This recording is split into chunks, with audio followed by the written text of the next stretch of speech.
guys, it's Luke here and welcome back to another video. You join me today for something a little bit different actually. This is a Vauxhall Corsa Black Edition, a 1.4, but believe me, this thing is an absolute animal. It's running over 300 horsepower, it's on a standalone ECU, it's got a big turbo, and it's just all in all an absolute brute. Now what we're going to do in usual fashion, we'll catch up with the owner Ollie. He's going to have a walk around the car, he's going to tell us basically what he's done to it, and believe me, there is a lot before we go out and experience it. But 300 brake in a Corsa, this thing's going to be wild.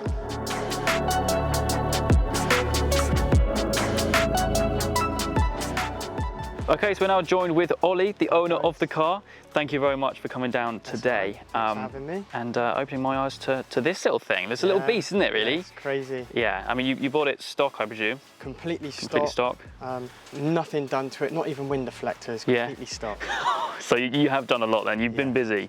Very busy. But in natural fashion, we'll start under the bonnet because this, I mean, the first thing you notice is the manifolds. I mean, look at that. So obviously I've got a Garrett turbo conversion. It's a GTX 2860R, and that is mounted to a custom exhaust manifold TIG welded by Elliott at Unit 10 Performance. It's crazy because you can see the colours sort of changing as it gets older. I mean, when it was new, it was sort of polished metal look, and now it started going blue and purple. So with that turbo, I've got an external wastegate. So that vents to the floor. Just down here. And then a 2.5-inch downpipe, all of that made by Elliott at Unit 10 again. So the engine is fully forged, JE pistons, MGI rods. I've got ZZ Performance cams, which are from the States. Okay, yeah. So that's engine-wise, so fully forged. It's a 1.4, and just a little bit of background to the 1.4. It's the same block as the 1.2 and the 1.4 NA Corsas. So it's basically the NA engine, but sort of uprated here and there. Okay. So I think that's pretty cool. Yeah. Has this got a screamer as well? Yeah, it has got a screamer pipe, yes. You'll hear it when we're out in the car. It's silly loud. I mean, the exhaust system at the moment has got Sports Cat. And a Scorpion back box, so it's relatively quiet, but as soon as that screamer opens up, I mean, it's the first car I've ever been in with a screamer, and obviously I own it, so I've experienced it. Oh yeah, that's what it's all about. That's what it's all about. But I mean, the engine bay itself looks absolutely incredible. I mean, there's a few sort of things I need to do. So I've actually forgot to mention it's 270 horsepower on petrol, 320 horsepower on E85. And my goal is 400 brake, which people say is ambitious, but I think you'll do it. I mean, you've got all the foundations in place, haven't you, really? I mean, hopefully I'll see that 400 brake mark. I mean, that is my goal. I'd be disappointed if it didn't make it. And it's front-wheel drive as well, isn't it? Front-wheel drive, Proper bit of fun. You got a diff on it as well? Yeah, so I've actually converted this to M32 Gen 2 box. The original is F17 5-speed. I mean, they're Vauxhall boxes, as you know, are awful as it is. So I've upgraded to that. That required custom clutch, flywheel, pressure plate, and then I've got a gripper plated diff, the track spec one in there. Nice. And you'll hear when we're out that knocks so loud when you're going around corners. It's a joke, but it does help put the power down a lot. You don't get the one-wheel pill that you'd naturally get with front-wheel drive open diff cars. If you move around to the sort of suspension, tyres, brakes. So I've got Michelin Pilot Sport 5 tyres, and those are wrapped around Team Dynamic Pro Race 1.2s. And for any of the stats nerds that are watching, they're 17 by 7J wide and ET38. I've got the Brembo Brakes from the VXR Nürburgring. And these are sort of retrofitted on. I mean, it's a straight swap, which is good. With the 305mm discs, which I am upgrading to the 330 as soon as the carriers arrive.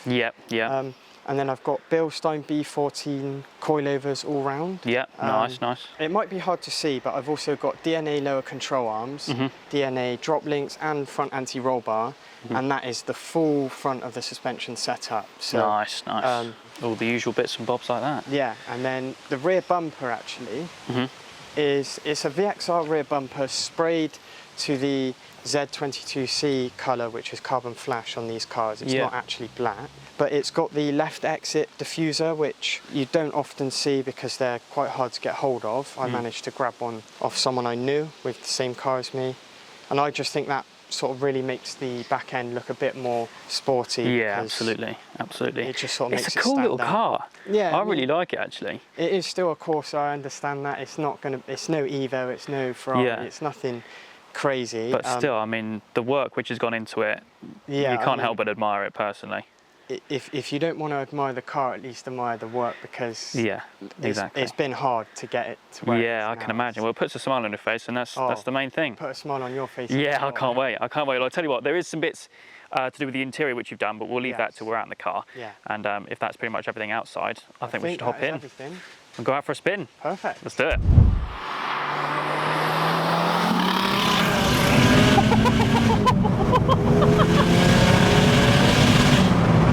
Oh, the screamer. It's a joke. That does not get old, does it? No. I mean, you just don't expect it from a 1.4. Oh, with the windows down as well. Yeah, with the windows down, especially with the sort of resonance of the trees. Yeah, absolutely. Absolutely. So my foot's down to the floor. Yeah. And there it is.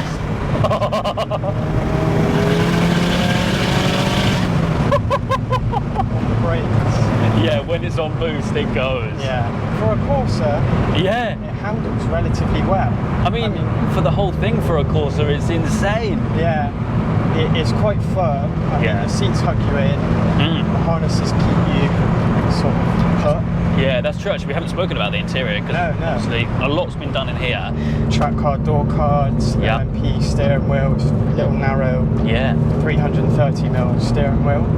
ADU 7 dash. That's insane. I love that. Yeah, it's one of my favourite pieces. You can have sort of every gauge you want on this. On there, yeah. I suppose it kind of saves having like another kind of gauge on the dash as well, doesn't it? To kind of look at. You've got it all in front of you. Yeah. These seats as well, very familiar. Yes. Because these are the ones well, not the exact ones, but the same make and model of seat that I had in my 140. Yeah. But obviously you've got the harnesses in place as well.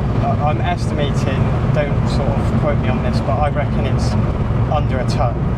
Wow. They're 1050 kg standard. Okay. And it must be just under a ton. I saved 55 kg removing the original seats and fitting these. Yeah. So we're already under a ton, and then aircon's been removed. Yeah. Lightweight wheels. I'm sure I've gained a few kilograms on other things, but still, that's it's, for the power, it's unbelievable. It's a really. beat can, that's what it is. Yeah. Do you feel it sort of skate around? Yeah, you get a lot of torque power. Yeah, the front wheels are busy, I suppose, aren't they? Very. So building. There. Brakes are brilliant, aren't they? Yeah. So the major issue with these cars is because they're so light. Yeah. The back end squirms around under harsh braking. Yeah, because there's no weight back there, is there? There's literally nothing, and it sort of floats about. Yeah. I've got the backyard Civic wings, the BYC wings that people put on. I've got one of those for track only. Nice. I'm not a fan of how they look, but they do function. Yeah. And I'm all about functionality. So. Yeah, absolutely.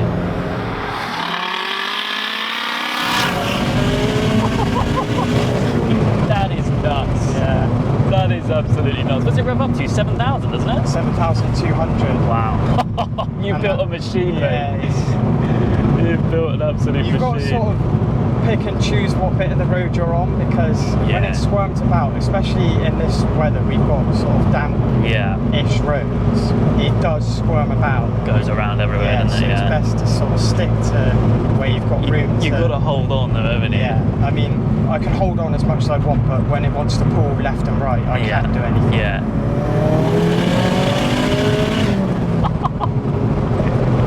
It kind of takes you by surprise. Yeah, it's one of those. It takes me by surprise because I put my foot down and it doesn't always.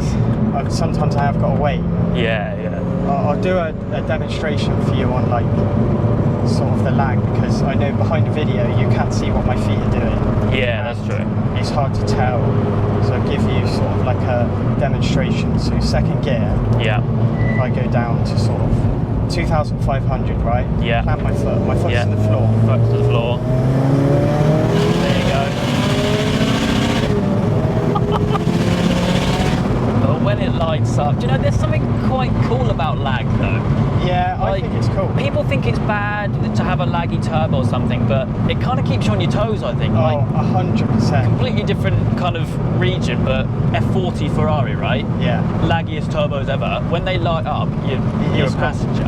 The thing is with sort of lag is you need to learn where the turbo is coming in, because if you're mid corner and you exit a corner with your foot down and the boost comes in earlier than you expect, you're getting pulled out.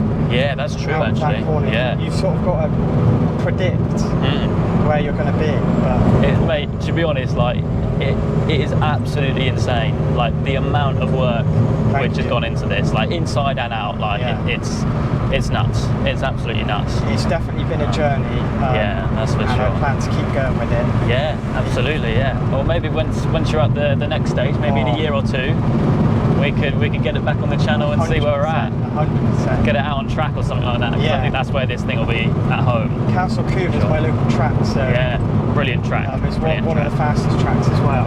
Yeah, that's true. I think this will do well on it. Yeah, absolutely. But yeah, as always, I will leave your Instagram down in the description down below for you guys to go check out Ollie's site and see basically everything to do with the build. But for me today, that is it. I hope you guys have enjoyed. If you have, please do make sure you leave a like and make sure you subscribe for all the adventures still to come.